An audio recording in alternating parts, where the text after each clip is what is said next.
Então, vamos lá. Vamos falar dos crimes contra o patrimônio. Então, a gente viu a lesão corporal, que é o mais importante dos crimes contra a integridade física. E agora a gente vai ver os crimes contra o patrimônio.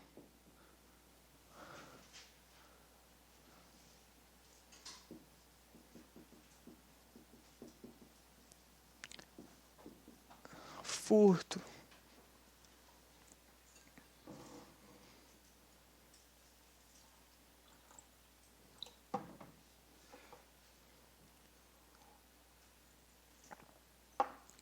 Então, vamos lá, gente. O furto, como que é o funcionamento dele? Nós temos o nosso verbo, que é subtração, mais a outra parte da elementar, que é coisa alheia móvel.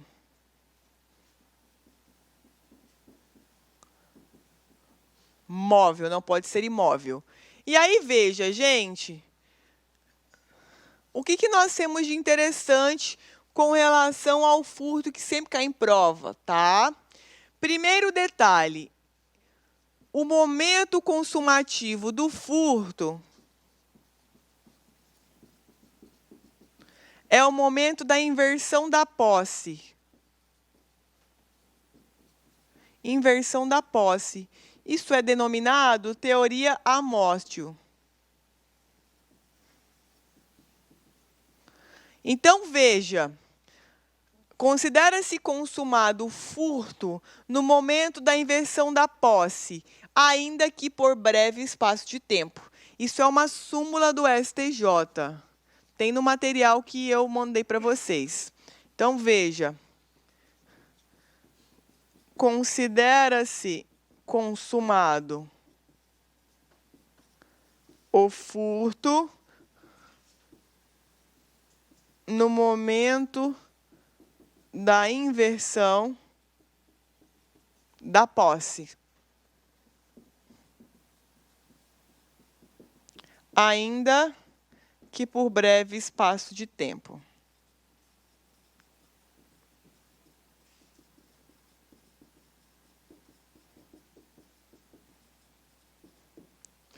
Ok?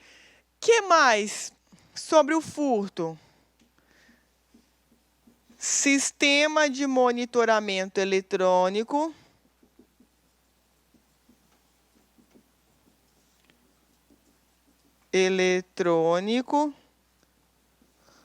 Não torna o crime impossível.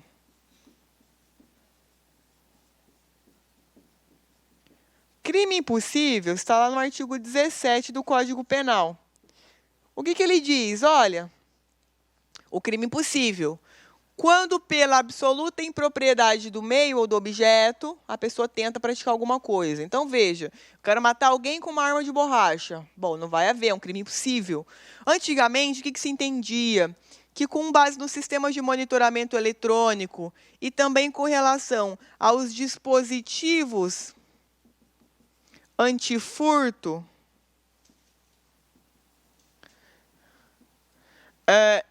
essas duas variáveis tornariam o crime impossível. Por quê?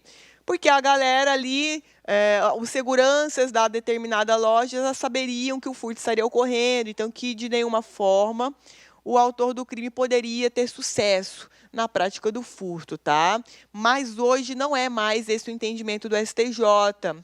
Esse tribunal, ele entende que não, que nem o sistema de monitoramento e nem um dispositivo antifurto, que é aquele que corta a injeção de combustível, né, que dá uma panezinha no carro ou na moto, isso por si só não torna o meio absolutamente impróprio. Por quê, gente? Em matéria penal, diferente dos outros ramos do direito, aqui quando a gente diz que algo é absoluto, é algo 100%, não cabe exceção. E veja, o 17, ele diz assim, quando o meio ele é absolutamente. Algo que é absoluto em matéria penal é 100%. Então, veja, tudo bem, eu tenho lá um sistema de monitoramento. Então, o Marciano vai lá na Riachuelo, aí ele começa a provar umas sandálias. Aí ele coloca uma sandália lá no pé dele e os caras estão vendo ele lá. Fala, esse cara tá estranho, né? Já desde quando ele entrou na loja já estava estranho. E aí, veja, aí ele botou a sandália dele lá e tal. Os caras falam, olha, esse cara vai levar essa sandália embora. Chegou no caixa, o marciano, ele ia passar... No caixa não, né? Ao lado do caixa, o marciano ia se fazer passar desapercebido. Ele ia sair caminhando com a sandália.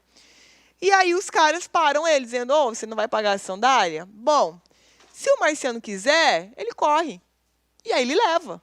Veja que não é algo absolutamente impossível. Se o autor do furto quiser, ele ainda consegue levar o bem. Da mesma forma, você está subtraindo um carro, tá lá, cortou a injeção do combustível. Você consegue levar o carro? Consegue. Você guincha esse carro, você empurra esse carro, você leva de alguma forma. Então, veja que o dispositivo antifurto, ele não torna o furto impossível, torna mais dificultoso, é mais difícil, né? Dá uma preguiça, né? Você vê o trem lá, cortou a injeção, você fala, porra, você larga o carro, vai furtar outro. Mas, enfim, se você tiver muita vontade de levar aquele carro, você vai levar. Então, não é algo absolutamente, é algo relativamente. Dificulta, mas se a galera quiser, ela vai praticar. Então, veja que hoje esse entendimento mudou, tá? E isso cai também bastante em prova, ok? Não, não tem que ser mansa e pacífica. Mudou esse entendimento. Antigamente era assim que se pensava, né? Que você poderia manter a posse do bem de maneira desvigiada por parte da vítima. Hoje não. Eu inverti, ainda que por breve espaço de tempo. Então você está aqui tendo uma aula, você distraiu, eu peguei seu celular. Corri na porta me seguraram, eu consumei o furto. Quase nós não temos mais hoje em dia. É muito raro você ver um crime de furto tentado. Geralmente é quando os caras ou as mulheres, né, vão escalar o negócio, ficam presos no muro. Ou tipo assim, estão chegando no local, a polícia já está lá. É muito raro mesmo. Na prática, hoje, nós não temos crime de furto tentado mais. Só quando tem alguma qualificadora, e aí o autor do crime, do fato, ele fica no meio do caminho do ato executório. Geralmente, quando é escalada, arrombamento, uma chave falsa, então você vai tentar usar uma chave falsa, dispara o alarme, e aí você sai, tentativa.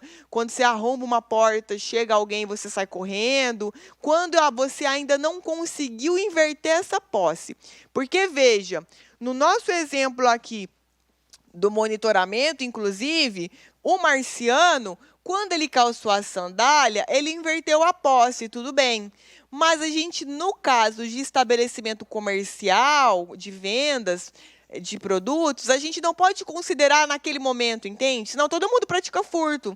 Só vamos considerar essa inversão do marciano quando ele passa no local em que ele deveria pagar sem pagar.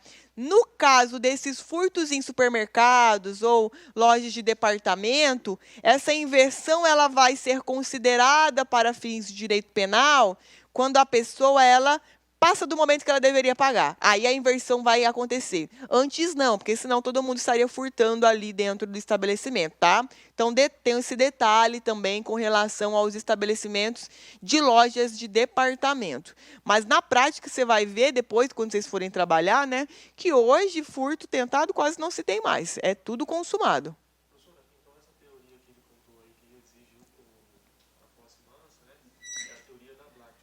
É a teoria da Blatch. Tem uma outra teoria que é da Prehensio, e aí a nossa que é a Motio, que é adotada. Antigamente era essa adotada pelo STJ, mas ele já...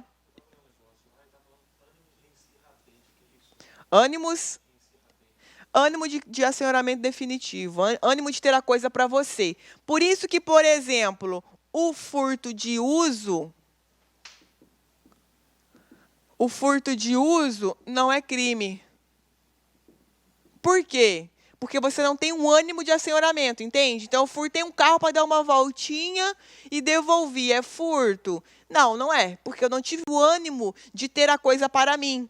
O dolo aqui dessa subtração é você manter esse assenhoramento para você. Ou para a terceira pessoa que seja. Um assenhoramento que não seja do dono.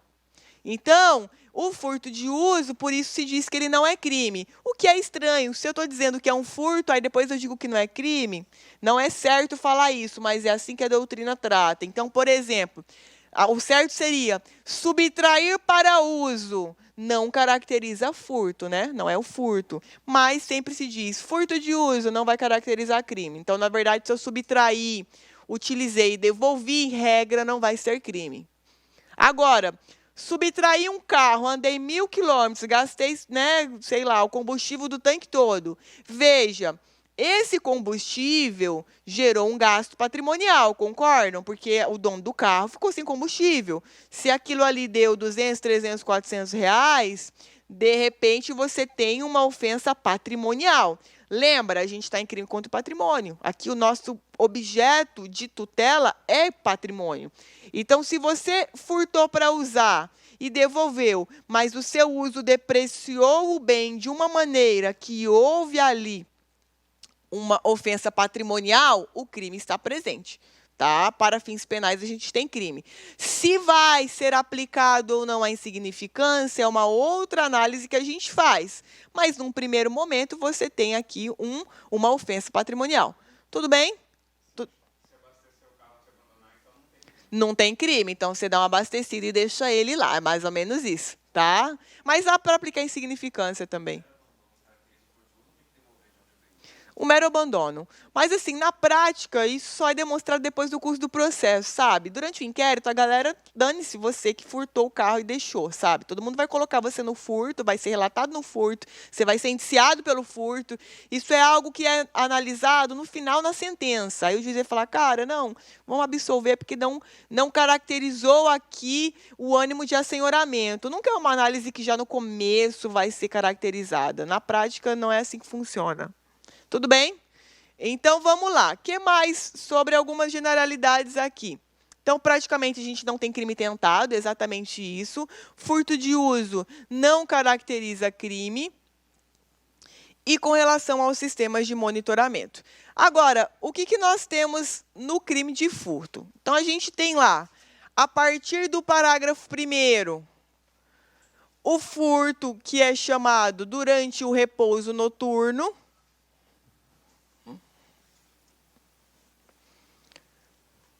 Também já se tem assim, já vi cair em prova assim. Fulano pegou uma coisa abandonada. Bom, isso não é furto. Tá? O furto ele tem um dono estabelecido. Então, coisa abandonada que a pessoa pega, isso não vai caracterizar furto. O furto ele diz coisa alheia. Então, tem alguém que é dono dessa coisa. Se não se puder determinar quem é o dono, você não tem furto, tá? E o bem ele é sempre móvel, nunca imóvel. Já vi cair em prova, ultimamente até esse ano já caiu, para a carreira policial, se não me engano, que tinha uma assertiva que tratava isso, furto de uma escritura no cartório, tipo de um bem móvel. Não, não é furto, tá? Furto é só coisa móvel. No parágrafo 1º, a gente tem o furto no repouso noturno, que é uma causa de aumento de pena. O que vocês precisam lembrar disso daqui, gente? Primeira coisa, tá? Não quer dizer que a pessoa está dormindo acordada, isso aqui. Quer dizer simplesmente que o autor do fato se aproveitou de um momento em que se tinha uma baixa circulação de pessoas ou coisas para praticar o furto de forma mais facilitada. É isso. Então, não existe horário. 6 da tarde às 6 da manhã, depende da região. Então, aqui é uma das poucas hipóteses em que a gente pode aplicar costumes em direito penal, ok? Então, exemplo, vou furtar um trator 5 horas da manhã na fazenda, é repouso noturno? Não, não é repouso noturno. Nessa localidade, a esse horário, já se tem uma circulação normal. Agora, nesse horário na rua, repouso noturno. Você não pode vincular isso, por exemplo, com furtou 5 horas da manhã da balada, tinha muita gente. Mas depois que... Tudo bem, furtou na balada, mas depois que saiu daquele quadrante do evento, você não tem circulação mais. Então, você tem que interpretar isso de uma maneira genérica. Baixa circulação de policiamento, polícia ostensiva. Então, furtei ali na Praça Popular, é repouso noturno? É, porque depois que eu saí ali na Getúlio, não tem mais. Então, eu estou ali tranquila para poder ter a posse daquilo que eu peguei, ok? Então, veja, não temos horário pré-estabelecido, não quer dizer que a pessoa está em casa ou não está. Pode ser em estabelecimento comercial, tranquilamente. Então, a pessoa praticou um furto no atacadão 4 horas da manhã. Repouso noturno, ainda que tenha só um segurança, ainda que não tenha ninguém na casa. O que vale é o momento que o agente se utilizou para aquela subtração, ok? Então, essa aqui é uma causa de aumento de pena. A pena ela é aumentada de 1/3. Agora, no parágrafo 2º, nós temos o furto... não, furto não. Nós temos uma equiparação, deixa eu só confirmar aqui, de energia elétrica a coisa alheia móvel. Não, é o 3º, né? Já não estou decorando mais os artigos, gente. O parágrafo 2º é o furto privilegiado. Sempre que a gente diz que algo é privilegiado, nós já sabemos que a pena ela é diminuída, sempre. Então, quais são os requisitos? Primariedade, valor pequeno da coisa.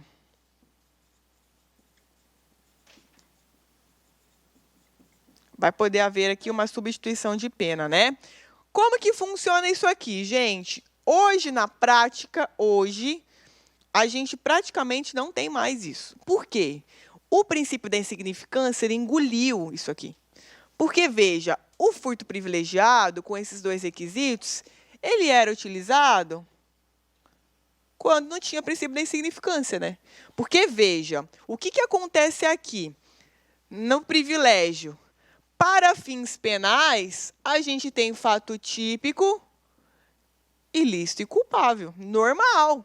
E aí, no cálculo da pena, então, depois que o juiz ele ultrapassou os substratos do crime, depois que o juiz está convencido que ele foi o autor do crime, ele, ao invés de aplicar uma pena privativa de liberdade, ele vai substituir.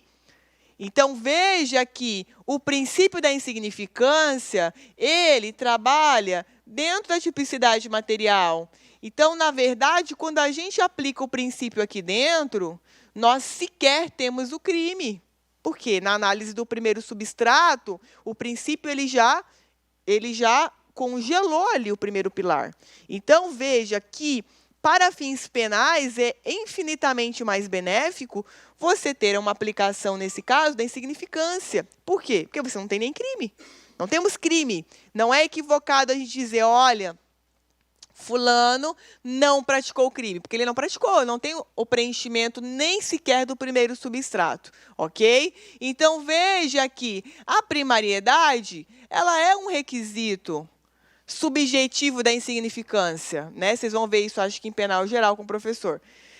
O valor pequeno da coisa, você tem lá na inexpressividade da lesão, ou reduzido grau, reduzido valor do bem. Então, veja que esses dois requisitos, eles estão embutidos já dentro da insignificância. Então, é óbvio que é muito mais benéfico você aplicar esse princípio do que aplicar essa hipótese de substituição, tá? Agora, muitas vezes, o que acontece?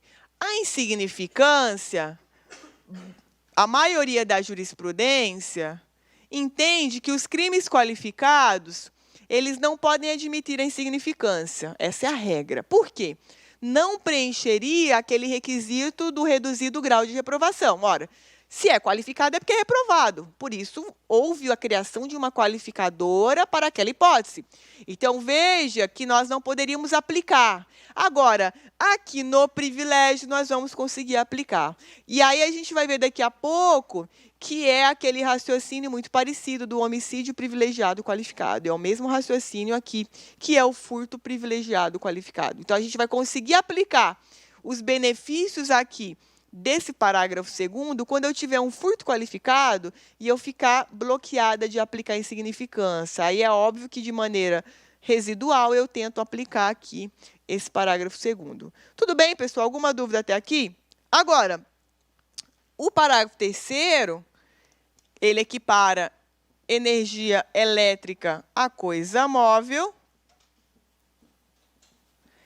E a jurisprudência trabalha também com a seguinte ideia: Qualquer energia conversível em valor é também para fins de furto, tá? Então, nós temos essa equiparação da energia elétrica, mas qualquer energia que gere valor patrimonial, ela pode sim ser objeto do crime de furto, tá? Então, esse é o entendimento da jurisprudência. Que mais que a gente tem? A partir do parágrafo 4º, a gente tem as qualificadoras. Nós tivemos uma alteração ano passado, inclusive, que trouxe novas qualificadoras. Energia patrimonial? Exemplo, energia nuclear seria uma hipótese. Sinal de TV a cabo, nós temos uma divergência jurisprudencial muito grande. Por quê? Quando você faz uma Sky Gato, quem aqui tem Sky Gato? Você está dividindo um sinal, mas você não acarreta prejuízo patrimonial para o assinante, né? Porque ele não paga mais porque você está usando ali o sinal da TV dele. E, por outro lado, também não gera um prejuízo patrimonial para a Sky, em regra, estou dizendo as caras que sustentam que pode, porque ela já está ali vendendo o pacote para a pessoa. Então, na verdade, você deveria analisar isso só pelo prisma do assinante. Porque, por exemplo, se eu faço um gato na sua água ou na sua energia, você paga mais. E aí a Sky não rola isso. Ou qualquer outra TV a cabo. Por quê? Porque você paga o mesmo valor. Então, existe uma parte da doutrina e da jurisprudência que entende que não caracteriza furto e tem outra parte que entende que caracterizaria. O STF entende que não caracteriza furto, rateio de sinal de TV a cabo, tá? Já o STJ tem decisões conflitantes. Então, você pode falar.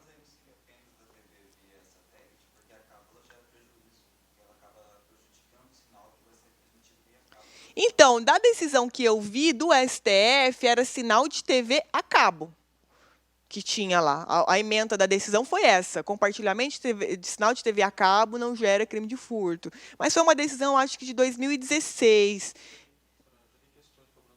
Sim, eles cobram bastante.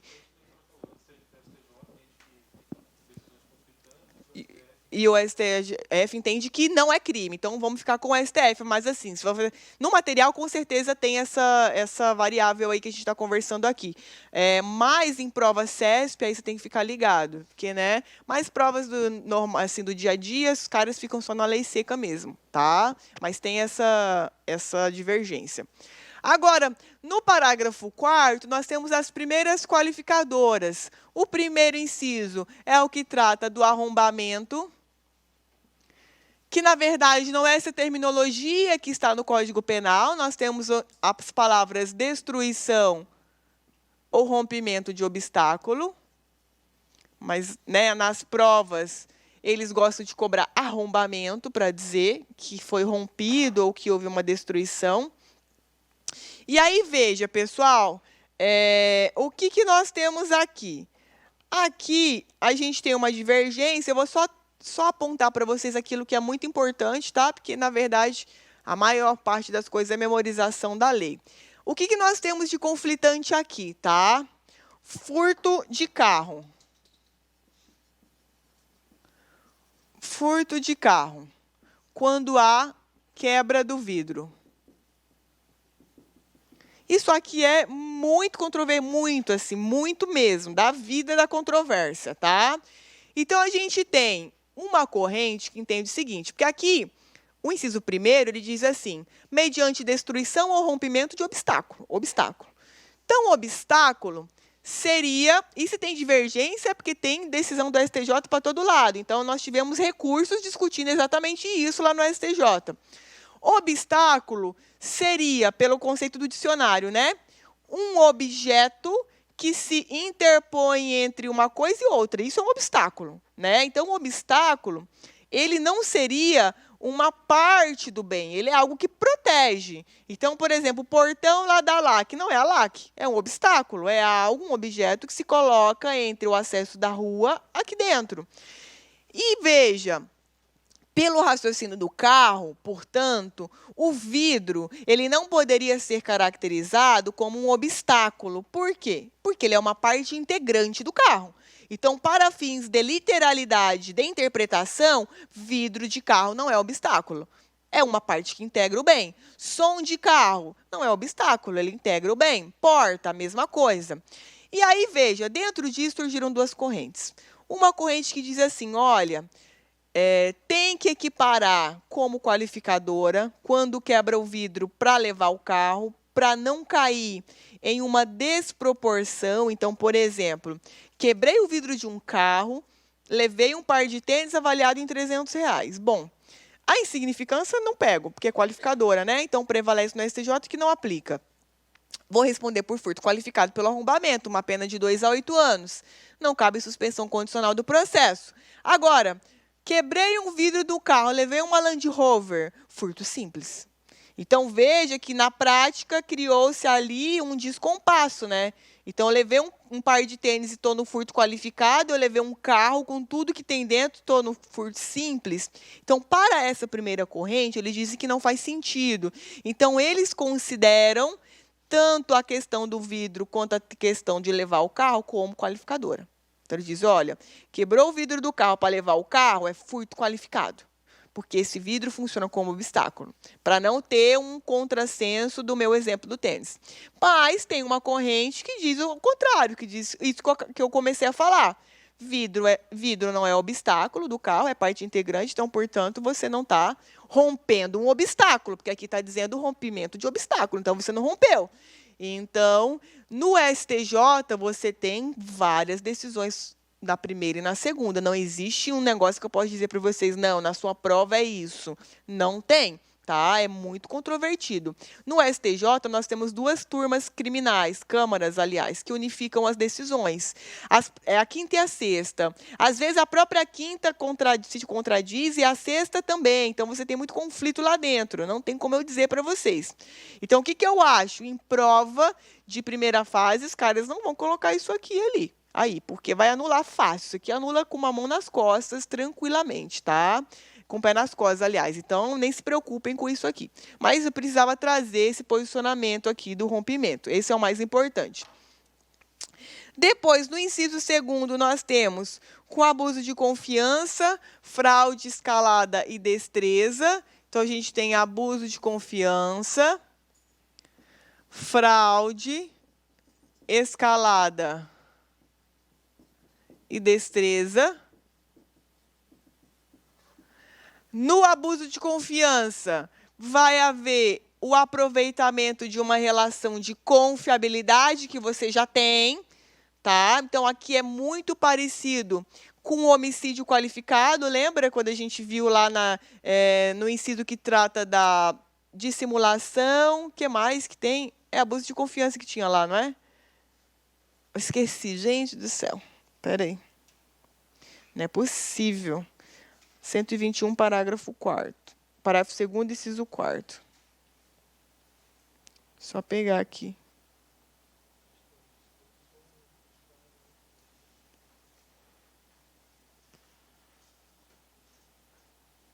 Traição, né? Lá no homicídio a gente viu a traição, que é uma relação de confiabilidade que existe e você se aproveita dela. Aqui é o mesmo raciocínio, tá? Abuso de confiança. Existe uma relação de confiabilidade verdadeira e você se utiliza dela para subtrair. Detalhe, nem toda relação de trabalho caracteriza abuso de confiança, tá? É necessário que a pessoa se utilize dessa premissa para poder subtrair. Então, por exemplo, eu trabalho de empregado doméstico em determinada casa. No dia dos fatos, eu vou lá com o meu coautor, a gente pula o muro e arromba a porta. Bom, não é abuso de confiança. Por quê? A minha subtração, ela não foi nem um pouco facilitada. Eu furtei como qualquer outro ladrão. Então, veja que a pessoa, além de ter uma relação de trabalho, ela precisa se utilizar dessa vantagem para poder subtrair. Se ela subtrai como qualquer outra pessoa, vai ser furto simples, tá? Então, esse é o primeiro detalhe do abuso de confiança. Na escalada, a gente tem literalmente uma subida. Para o STJ, ele usa mais ou menos como parâmetro 1,80 m para a caracterização dela, tá? Então, você tem um furto lá, os caras vão com uma fita métrica medir o tamanho do muro na perícia. É mais ou menos isso que eles fazem mesmo. Na destreza, nós temos uma habilidade especial. Habilidade especial, ou seja, a vítima recebe, inclusive, um contato físico com o autor do crime, mas ela não se dá conta, que é o batedor de carteiras, ok? Então, veja que na destreza, sempre tem um exemplo que eu gosto muito de usar, que eu fui uma vez com o Marciano, lá na Vale. Aí a gente foi lá e tal, ele falou, hoje eu vou arrebentar aqui. Aí, beleza, aí tal, ele falou, Laila, olha só, a mulherada tá me cobiçando muito. O pessoal tá pegando muito de mim, no meu corpo, na minha bunda. Eu falei, olha, Marciano, você veio do banheiro masculino, alguma coisa está diferente, né? Eu falei, mas aqui no banheiro masculino? Ele falou, não sei, tô sendo cobiçado e tal. Na hora de pagar, o Marciano não tinha dinheiro nenhum. Ou seja, a galera estava lá, ele achou que estava sendo encoxado, quando, na verdade, o abatedor estava pegando a carteira dele. Então, aqui na destreza, existe até um contato físico com a vítima. Então, tem muita gente que diz assim, furto não tem contato físico com a vítima. Não, pode ter. A vítima sofre um contato físico, mas ela não se dá conta que está sendo subtraída, tá? Então, esse é o exemplo clássico de destreza. E aqui na fraude, o que acontece? O agente, ele vai se utilizar de um subterfúgio para a vítima diminuir a sua vigilância sobre o bem. Então, veja, nós temos uma posição aqui de prova que já caiu, que embora eu não concorde, mas eu vou trazer para vocês, que seria aquele gato de água, tá? Que quando você faz um gato de água, um cavalete de água, que isso seria um furto mediante fraude, tá? Então, esse é um entendimento que eu já vi sendo cobrado em prova. E gato de energia elétrica também seria qualificado pela fraude. Mas da água é porque, na questão, houve ali um acoplamento de um dispositivo para direcionar a água para você. Então, a banca cobrou e entendeu que era qualificado pela fraude essa subtração de água, tá? Com base nessa ideia aí. Mas, de uma maneira geral, o autor do crime, ele vai usar um subterfúgio, a vítima vai reduzir o grau de vigilância dela para ver a subtração, tá? Nós temos aqui uma situação muito controvertida, mas que é o posicionamento do STJ e que você vai levar para a sua prova. O golpe do test drive de carro é considerado como sendo furto qualificado pela fraude, tá? Na próxima aula, porque eu acho que nessa não vai dar tempo, a gente vai estudar sobre o estelionato. E no estelionato, o que acontece? Ele é um crime que o verbo dele é induzir com a finalidade de obter. Então, você cria uma situação para induzir a vítima de alguma forma e a vítima, ela te entrega a vantagem. Tanto que o verbo é induzir com a finalidade de obter. Esse é o estelionato. Agora, se eu obtenho, é porque alguém me entrega. Eu não vou lá pegar, eu só obtenho algo que alguém me entrega. E o nosso crime de furto, o nosso verbo é subtração. Então, ninguém me entrega, eu pego, tá? Muito aluno me diz assim, professora, mas no roubo, por exemplo, que o verbo é subtração e a vítima não quer entregar, por que é roubo? Porque no roubo, e também aqui, você não depende da vítima. Se a vítima no roubo não quiser te entregar, é problema dela, você arranca dela. Então, você ainda subtrai. Se a vítima no roubo ela entrega, facilitou a sua vida, mas você não precisa dessa colaboração dela. No estelionato, não. Você só tem essa obtenção se a vítima faz a movimentação para te entregar. E aí, veja, no golpe do test drive de carro, o que se tinha? A pessoa ia, se apresentava como um pretenso comprador, o cara entregava a chave, então, se alguém entregou, o outro obteve, né? Então, o autor do crime obtinha a chave, porque era entregue pela concessionária, ele entrava no carro e ele ia embora. Era assim que acontecia. E aí, o que houve? né, teve uma época que estava na febre isso aí, acho que uns 8 anos atrás. E aí o que acontecia? Cada concessionária tem a sua seguradora, é óbvio, né? Os caras não ficam lá vendendo o carro sem seguro. E aí as concessionárias, elas começaram a acionar as seguradoras. E aí as seguradoras começaram a entender o seguinte, olha, nas nossas apólices a gente trabalha com furto e roubo. Aqui foi um estelionato. Então a gente não vai cobrir essa Land Rover aqui de 500 mil que os caras levaram de você, problema seu. E naquela época não tinha GPS de carro, não tinha nada. Então, o que, que aconteceu? Por uma questão de política criminal, o que, que é política criminal? Política no direito penal, né? Ou seja, para atender interesses de determinados grupos sociais, né? É isso. Então, as concessionárias pressionaram, as seguradoras, né? As concessionárias, desculpa, pressionaram a STJ. E aí o STJ mudou a interpretação dele para entender que esse golpe seria um furto qualificado pela fraude e não um estelionato, tá? Agora, para fins de direito penal, isso aqui é estelionato. Não é furto qualificado pela fraude, mas para a sua prova, furto qualificado pela fraude, tá? Porque muitos alunos depois estudam em casa e não conseguem entender a lógica, né? Não tem lógica, é política criminal. Então, sempre em direito penal que tiver alguma coisa de política criminal, não tem lógica. É algo aleatório que alguém decidiu e é isso, tá? Não vai querer ali entender o raciocínio que você vai errar o que você já aprendeu. Então, simplesmente só memorizem assim. É um furto qualificado pela fraude. Tudo bem, pessoal? Alguma dúvida? Depois, aqui no parágrafo 4º, a gente tem o inciso 3º, que é o uso de chave falsa. Aqui, portanto, chave falsa não precisa ter formato de chave. Qualquer coisa que possa desempenhar o papel da chave é considerado chave falsa. Detalhe, ligação direta não é chave falsa. Então, se você cortou os fiozinhos lá, né, e ligou o carro e foi embora, não é chave falsa.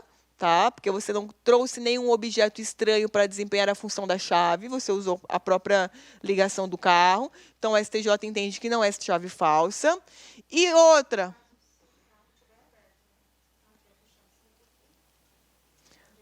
Ah, não, sim, eu estou dizendo ligação direta para levar o carro, né? Essa chave falsa no sentido de ligação, tá? Se eu uso uma chave falsa e abro a porta, mas não levo o carro, eu vou ter ali uma tentativa só com essa qualificadora, tá? Agora, por exemplo, se eu uso a chave reserva do carro, tá? Chave reserva não é chave falsa, é furto qualificado pela fraude, tá? Então, aqui para o STJ, chave reserva é furto qualificado pela fraude. Qual seria a fraude? Você usar uma chave reserva para levar o carro. Então, é o que a STJ entende. Gente, se tem STJ é porque chegou um caso lá para eles decidirem, né? Eles, literalmente, alguém furtou usando a chave reserva. Foi isso.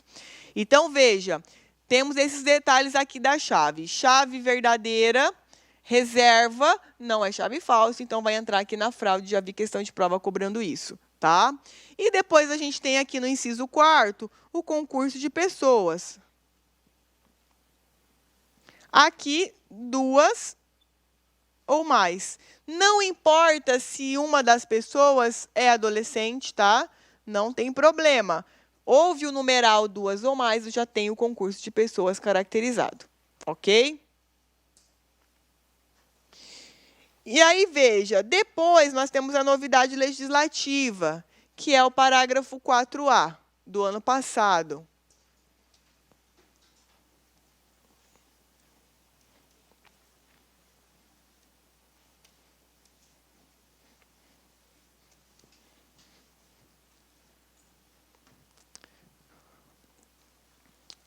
Então, vamos lá.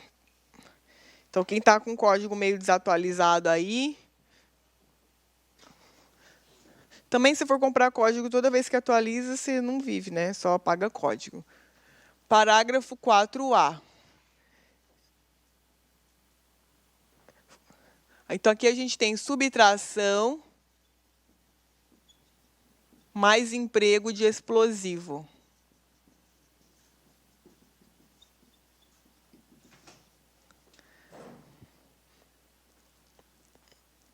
Ou artefato análogo.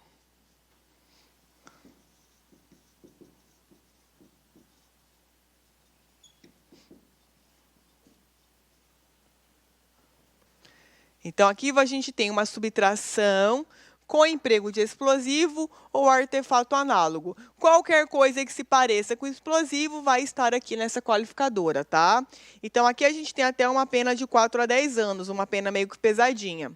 No parágrafo 5º, nós temos subtração de carro.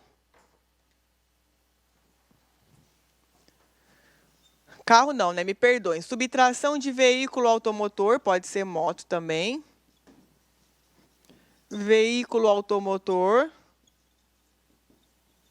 desde que ele vá para outro estado da federação.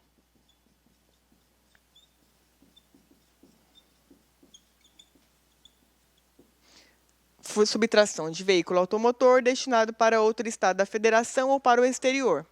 Aqui, gente, o que você tem que lembrar?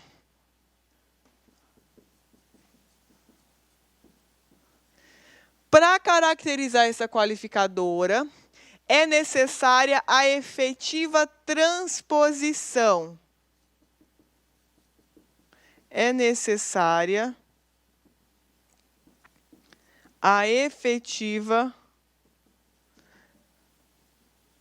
transposição desse estado da federação ou da fronteira, tá? Como assim? Bom, subtrair um carro antes de atravessar para o Mato Grosso do Sul, eu fui presa. E aí? Não qualificou. Eu tenho que estar em Mato Grosso do Sul para caracterizar a qualificadora, tá? Então, aqui, eu não sei se vocês vão ter aula de legislação especial, né? Tem a lei de drogas, é um pouco diferente do raciocínio da lei de drogas. Então, por exemplo, se eu vou traficar e eu der indícios de que é um tráfico transnacional, ainda que eu não tenha ultrapassado, já tem a causa de aumento lá nas drogas. Aqui não, aqui é o inverso. Para eu ter essa qualificadora, eu preciso estar já no outro estado da federação ou já no outro país, tá? Senão não vai ter essa qualificadora. Okay. Se não o quê? Olha, o DF, na verdade, ele não é um estado da federação. Então, tecnicamente, nós não poderíamos considerar como sendo essa qualificadora, tá? Porque em matéria penal, a gente tem que fazer uma interpretação muito restritiva. Então, de fato, o DF ele não é estado. Então, se eu peguei ali em uma cidade satélite ou Goiânia e fui para Brasília, não estaria caracterizado, tá? Eu tenho que passar outro estado. Faz sentido sim, tá certo. É isso mesmo. Não, tá certo, é isso aí mesmo. Engraçado, nunca me fizeram essa pergunta. Depois, parágrafo 6º. Aqui a gente tem subtração de semovente. Aqui tem um nome que cai em prova, que é o abigeato, que é o furto de gado. Tá? Então, ainda que esse semovente tenha sido repartido em pedaços já, tenha sido dividido, nós vamos ter essa qualificadora aqui. Qualquer animal domesticável de produção, tá? Não só o gado, mas em provas eles gostam de usar muito gado. E aí nós temos o outro parágrafo, que é também alteração nova acompanhando o 4A. Então, claro, né, se os caras cobrarem furto na prova de vocês, eles vão cobrar isso daqui, que é subtração de substância explosiva.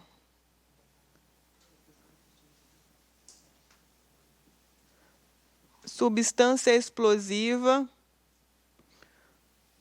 ou artefato análogo. Então, veja, no 4A, eu emprego essa substância para subtrair. Então, exemplo, furto de caixa eletrônico, né? Então, esse parágrafo 4A, ele foi criado por conta disso, dessas subtrações, né? De estouro de caixa eletrônico. E, no parágrafo 7º, o bem subtraído é a substância explosiva ou análogo. Então, aqui, o objeto de proteção é o próprio explosivo, obviamente, que depois vai ser utilizado em alguma coisa, né? Possíveis subtrações futuras. Então, muita atenção. No 4A, o explosivo ele é empregado para subtrair, e no 7º, ele é o bem objeto da subtração, ok? Agora, aqui a gente tem uma degradação de qualificadoras, né? Muitas vezes a gente tem mais de uma qualificadora em mais de um parágrafo. Então, por exemplo, parágrafo 4, subtraí em concurso de pessoas, empreguei explosivo e levei um carro. Bom, eu tenho 3 qualificadoras. Qual é o raciocínio aqui, gente? Eu pego a maior para calcular a pena e as outras 2, na dosimetria, o juiz ele distribui, tá? Quando eu tenho mais de uma qualificadora de parágrafo diferente, o juiz sempre vai pegar a maior e as que sobrarem ele vai distribuir ali nas fases. Tudo bem? Alguma dúvida, gente, sobre o furto? Nadinha? Então, vamos lá. Vamos falar do roubo. Acho que dá tempo da gente falar dele hoje.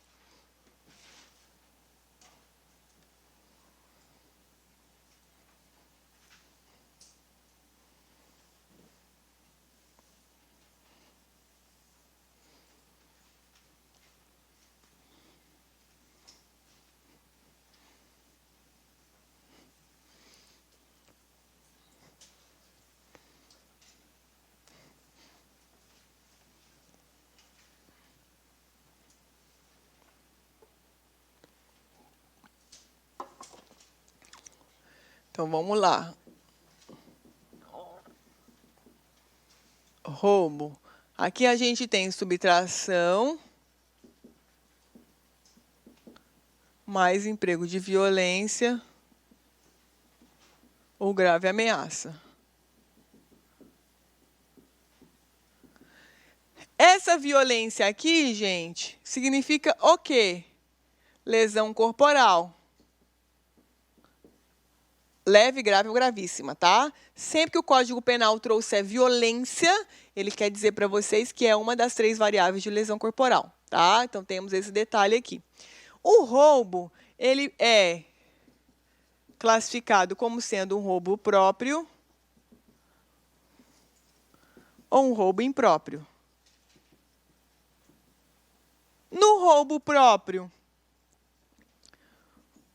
o emprego da violência ou grave ameaça é concomitante à subtração. Como assim?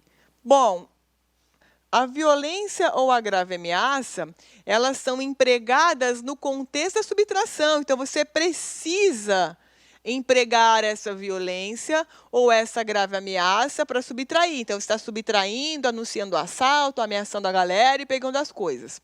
No roubo impróprio, veja, se é impróprio, é porque não é roubo, né? Senão, não seria impróprio. Então, o que eu tenho no roubo impróprio? Um furto que deu errado. Então, veja que, nesse caso, o emprego da violência ou da grave ameaça são realizados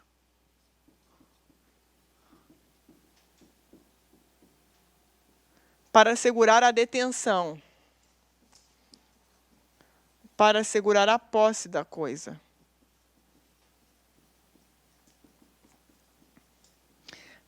Aqui, nós também aplicamos o mesmo raciocínio com relação à teoria Motio, tá?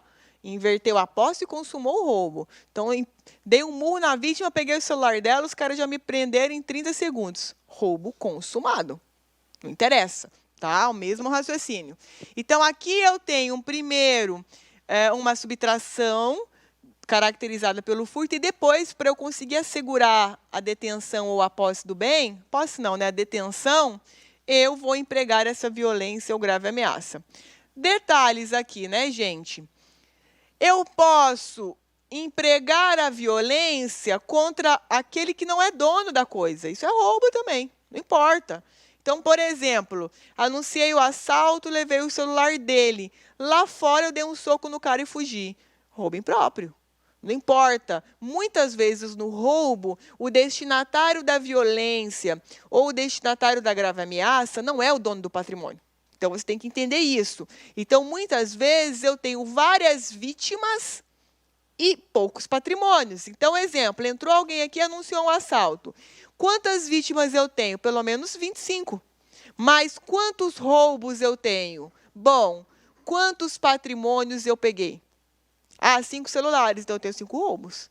Então, eu tenho 25 vítimas e 5 roubos. Então, o crime de roubo, ele é direcionado pelos patrimônios que são violados e não pela quantidade de ofendidos na hora do crime. Tá? Então, esse é o primeiro detalhe no crime de roubo. Essa é uma interpretação que o STJ tem utilizado muito. Tá? Então, eu tenho aqui nós 25 alunos, mas um iPhone foi roubado, eu tenho um crime único.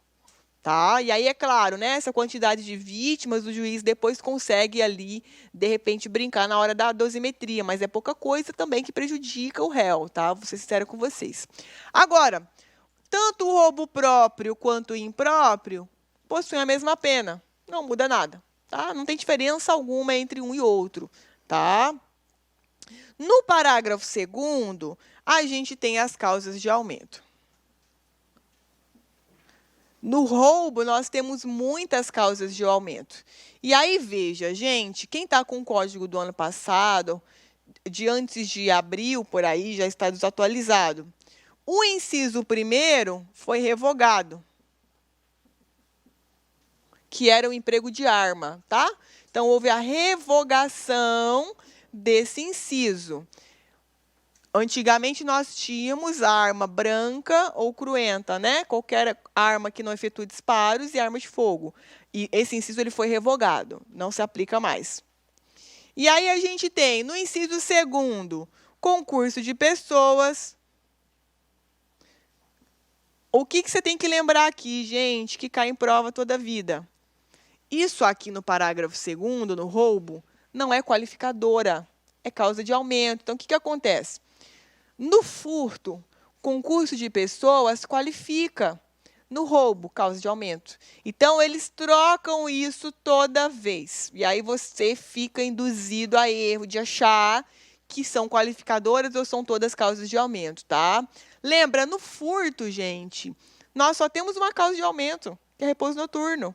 O resto é tudo qualificadora, então não tem como. E no roubo? No roubo, a regra é causa de aumento tudo. Então, é o inverso, tá? Então, não confundir os dois crimes. E aí, veja, nós temos o inciso 3º, a vítima está em serviço de transporte de valores. E o autor sabe disso, né? Autor sabe. Então, por exemplo, né, subtrair não, né? Abordou o motorista dos Correios. Então, óbvio que sabe que tem valor ali, qualquer valor, né? Caminhão de entrega. Agora, assaltei um caminhãozinho baú. É roubo? Olha, com essa qualificadora, a jurisprudência considera que sim, porque se é um caminhão baú, a galera não foi lá assaltar para ver, né? É pegadinha. Não, a galera foi ali porque achou que tinha alguma merda ali dentro. Então, ainda que seja um caminhão sem características de ser algo que vá levar de valor, pelo simples fato de ser um caminhão baú, ele carrega ali dentro coisas, tá? Então, nesse caso, a gente vai ter. Agora, chegou no caminhão baú, abriu ele, não tem nada. E aí? É crime impossível ou não? Então, a jurisprudência entende que seria tentativa de roubo, tá? Arrombou ali o carro baú, arrombou não, né? Abordou o motorista, exerceu violência, abriu o carro baú, não tem nada, entende que seria tentativa de roubo e não crime impossível. Tudo bem? O que mais que a gente tem? No inciso 4º, rapidamente, a gente tem subtração de veículo automotor para outro estado. A mesma coisa do furto, Só que no furto qualifica, aqui é causa de aumento. Então, também cuidado, esse inciso 4º e o inciso 2º. Muito cuidado. E aí a gente tem inciso 5º, restrição da liberdade da vítima. Essa restrição aqui, gente, é pelo tempo que se fizer necessário para o roubo. Então, geralmente, assalta uma casa, tranca a vítima no quarto, no banheiro, amarra o caminhoneiro, tá? Então, são hipóteses de restrição da liberdade. Já vi algumas decisões do STJ assim. Pegou o caminhão do cara, ele fala do caminhoneiro, né? Esse é do caminhão do caminhoneiro. Pegou e amarrou o cara no mato. Tipo, no mato, no cerrado, sem água, sem nada. Vai caracterizar só essa causa de aumento aqui, tá? Não vai caracterizar cárcere privado, que é um outro crime do 148. Por quê? Quando os bandidos amarram o caminhoneiro, qual que é a finalidade disso? Que ele não aciona a polícia, porque para você roubar um caminhão, você tem que ter tempo, né? O caminhão é lento, ele é grande. Então, a jurisprudência entende que seria um crime único, tá? E, portanto, seria essa causa de aumento aqui da restrição da liberdade. E aí a gente tem no inciso 6º, que é a lei nova. Então, quem está aí com o código desatualizado, é a mesma lei que alterou o furto, tá? Quando a subtração for de substância explosiva ou acessório,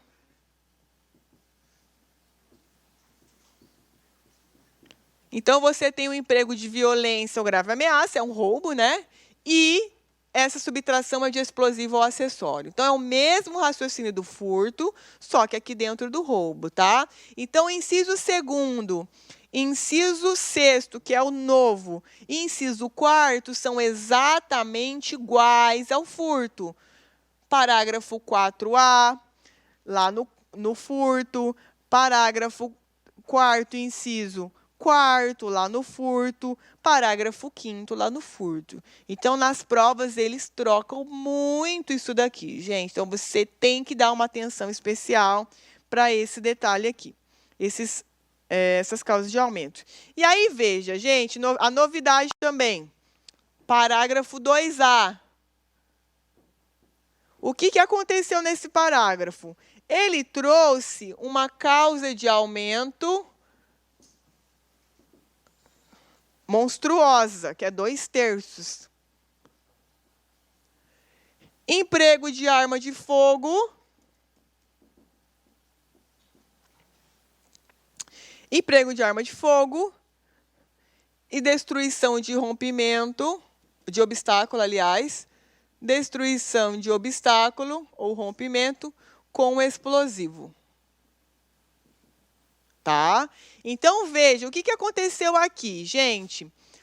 O emprego de arma que envolvia arma de fogo e arma que não é de fogo foi revogado e aí criou um parágrafo 2A para inserir a arma de fogo em uma causa de aumento mais gravosa, que é 2/3. Aqui a causa de aumento é 1/3.